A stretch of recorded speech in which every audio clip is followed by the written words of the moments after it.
With the numbers growing in breast cancer, at 35, I felt that I needed to start my annual mammogram screenings.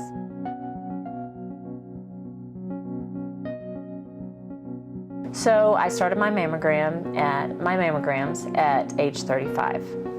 In 2009, the year I turned 37, I skipped my mammogram. No reason at all other than life just seemed to get in the way. It's just something that I put off, and before I knew it, it was that fall in October, and I found 2 lumps in my breast. At first I wasn't overly concerned. I felt sure that it was probably a cyst.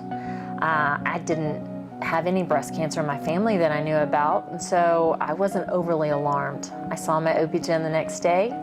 She too felt that it was probably a cyst, but scheduled me for a mammogram the following week. The morning of my mammogram was such a beautiful fall day, and I remember thinking, it's my favorite season, and normally this would be a time that I would be so peaceful, but felt anything but. I think that morning I knew that it wasn't just a cyst. I saw my radiologist that day, and she confirmed that it was a tumor. I was diagnosed with stage 2B invasive ductal carcinoma.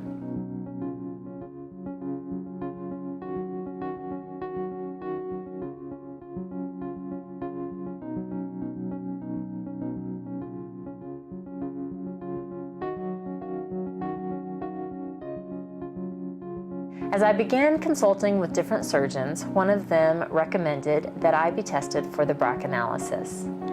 At first, I thought, why? Why do I need this test? I couldn't think of anyone in my family that had ever been diagnosed with breast cancer, and I couldn't think of how this was really going to affect me. I'd already been diagnosed with breast cancer. What more is this test going to share?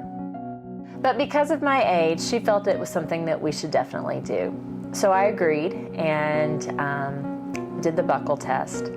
2 weeks later, to my surprise, I received my results and I tested positive for the BRCA1 genetic mutation. So because of this, I started doing a deeper family research, and I found that on my maternal side I was correct. There was no breast cancer or ovarian cancer at all.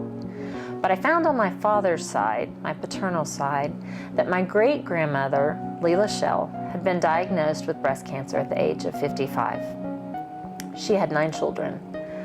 My Aunt Margaret had been diagnosed at age 48 with breast cancer. And my Aunt Louise was never diagnosed with breast cancer, but she had 2 daughters, Terry and Debbie. Terry was diagnosed at age 40 and passed away at 51. And Debbie was diagnosed 2 years ago at age 55. So I still questioned, how could this affect me, being it so far removed from me? But this mutation was passed to my grandfather, passed it on to my father, and I guess you could say the odds weren't in my favor. I have a brother and a sister. My brother chose not to test, but does not have any children. My sister was tested a month after my diagnosis, and we received her results 2 days before Christmas. She had tested negative, so a huge Christmas blessing.